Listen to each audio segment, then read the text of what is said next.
So George Clooney and Amal Clooney are making all the waves in Venice, Italy right now. Amal received the DBF Leadership Award, and in some sense, this is a full circle moment for the couple, given that they met in Italy, got married in Italy, and they are coming back to Italy to receive this award.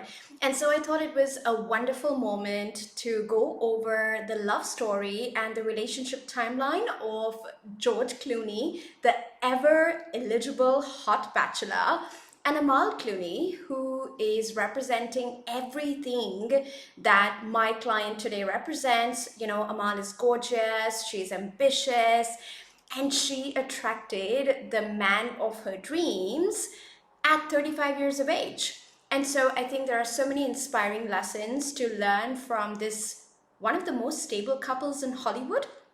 And so let's go over their relationship history and timeline and see what are the lessons we can learn when it comes to you meeting the love of your life. This is Dating and Relationship Coach Sami Wunder, and for the last decade, I've been helping smart, strong, successful women like you find and keep amazing love. Hit subscribe on my channel and let's get started. So Amal was actually introduced to George almost a decade ago in Italy. So George and Amal have given various interviews where they talked about how George was hosting a party at his home in Lake Como, and his friend called and said, you know, I have this other friend and we were going to the Cannes Film Festival, and can I bring her over? And the answer was, of course, yes. And this was really a serious meetup. It was kind of an introduction because George's agent also called him and said, you should take this meetup seriously because you're going to be meeting somebody you're going to be marrying. And so I think George Clooney knew that his friend was trying to set him up, and they actually had a great first date, which was not really a date because there were a lot of other people present. In fact, George Clooney's parents were present as well. And what it was a friendly connection. You know, you meet this gorgeous woman and you like her, but it was more like this buddy kind of a relationship because he did not know if she was interested in him. And this is so interesting to observe because, as you can see, in all the interviews, George talks about how he wasn't sure that Amal was interested in him. And I think this is again coming back to how I teach in the Sami Wunder world, that men are peacocking for you as a woman. Men are trying to impress a woman. And it's incredible to see that a man with the fame and the success of George Clooney would doubt himself in the presence of a gorgeous woman like Amal and wonder, does she or does she not like me? So again, this is lesson number one to learn for all the ladies watching, that you're not the one working hard for a man's attention. The man, no matter how successful, how rich, how famous he is the one who is working for your admiration and your attention. Now, lesson number two, which also comes from their very first meetup, is that George was the one who asked for her email address. So he didn't ask for her phone number, but he asked for her email address so that she could send him the photos that they had taken that night over dinner at his place. And this was just a micro interaction, a way of, you know, doing the ping pong, keeping in touch with each other. But again, look at the masculine energy. George Clooney was the one who asked Amal for her email address, not the other way around. So again, confirming the principle that, you know, I teach in my work, which is the man makes the move. You know, the woman drops the handkerchief, the woman shows up, but the man makes the move. And what is also really interesting is that they were then in touch over email for the next 2 months or so, as they have shared in various interviews.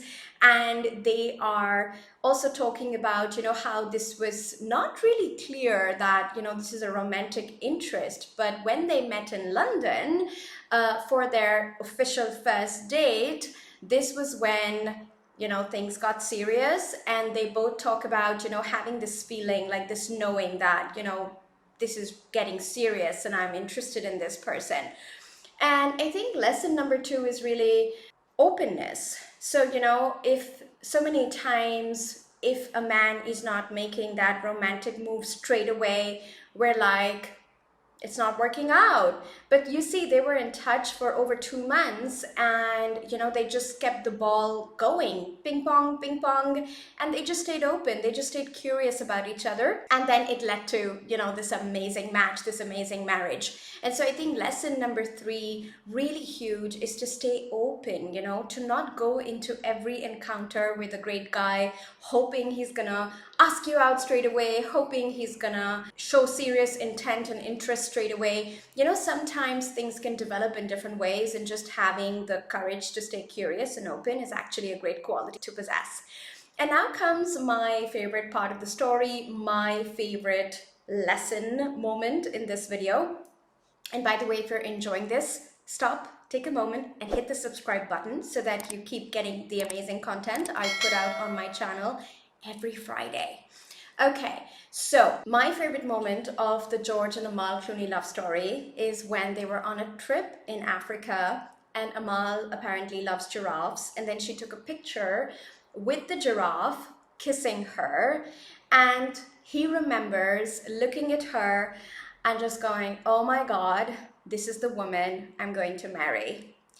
And for me, this is like the most teachable lesson, because it's not Amal's brains, it's not Amal's activism, it's not Amal's interest in her human rights campaigns, it's not Amal's Oxford University degree, it's actually her feminine energy, her courage to be herself, her courage to be a sweet, giggly girl that loves giraffes and is not afraid of letting George Clooney see that. That's what made this man fall for her. And when I think about my husband and what made him fall for me, I can tell you there are all these beautiful, vulnerable moments where I've been less than perfect, really silly, really giggly, just being a girl, just being myself. And that is what made Chris fall for me as well. And so I think all my smart, ambitious, successful women who are listening to this right now, the big lesson here is your feminine energy, your authenticity, your courage to show your heart, to smile and giggle and play about the things that bring you joy are actually the things that will make the right man for you, your soulmate, fall in love with you. Now, this was the moment when George said he knew she was the one. And the engagement happened pretty quickly. And again, there's a gorgeous teachable moment even in the engagement. Not many people know about this part of their story, but Amal took 20 minutes to say yes to George Clooney. Now, I find that so diva. I find it absolutely incredible. Like, go Amal. And basically, Amal was thinking, oh my God, looking at that 7-carat engagement ring. And George Clooney was down on his knees for 20 minutes, hoping she'd say yes. So I call that diva power. I call that feminine power. I want every woman to have that kind of relationship. And again, the teachable moment is when he wants you, he wants you. And it doesn't matter how rich he is, how famous he is. You are the queen for the man who has made up his mind about you, that you're the one, and he's gonna stay on his knees as long as you don't say yes. So imagine the power that Amal has in this relationship, and not in a negative way, but in actually a very positive, doting, loving kind of way. Like, George was really into her, and this is it, and he fell in love, and he would go to any length to win the heart and keep the heart of this amazing woman. So all in all, I think George and Amal are one of the most stable Hollywood couples. They're a power couple. They're parents to twins and married for almost a decade now. And I love the way they show up when it comes to, PR. I love what a great team they are. I love that they both carry on being passionate about their careers within the marriage. And I love that they came together a little late in life. So for those of you, in your 30s, looking to settle down, wondering why you still haven't met the one, just look at all the synchronicities that are present and the lessons that are present in this beautiful marriage. You really, if you're meant to, have that soulmate love, it will show up in your life, and the timing of it doesn't matter at some level, because it's going to happen when it's going to happen. But if it's meant to be, nobody can take that destiny away from you. And look at the creative ways in which, soulmates come together, not always dating apps, not always, meetup groups, but sometimes it can be through that mutual friend, through an introduction, through moving in the right circles, through getting the right referrals. And also just like how gorgeous is the current moment this week, when they were in Italy again, which is a country so close to their love story, with Amal receiving the award, the DBF award, and just the couple looking so glamorous, so in love, and just standing for all things modern marriage. Career, ambition, love, a doting husband, being parents, being a great family. 10 on 10, what an inspiration. I love them, and I really hope for this marriage to just keep blossoming, keep getting happier, richer, more abundant, and for my clients to use this marriage as evidence that this is possible for them too. Thanks for being here. I hope you enjoyed the video. If you did, leave me a like, leave me a comment, subscribe to my channel, and check out Elevate, which is my 6 months long group coaching program where you can work directly with me and my team to help you attract your empowered masculine man at record speed.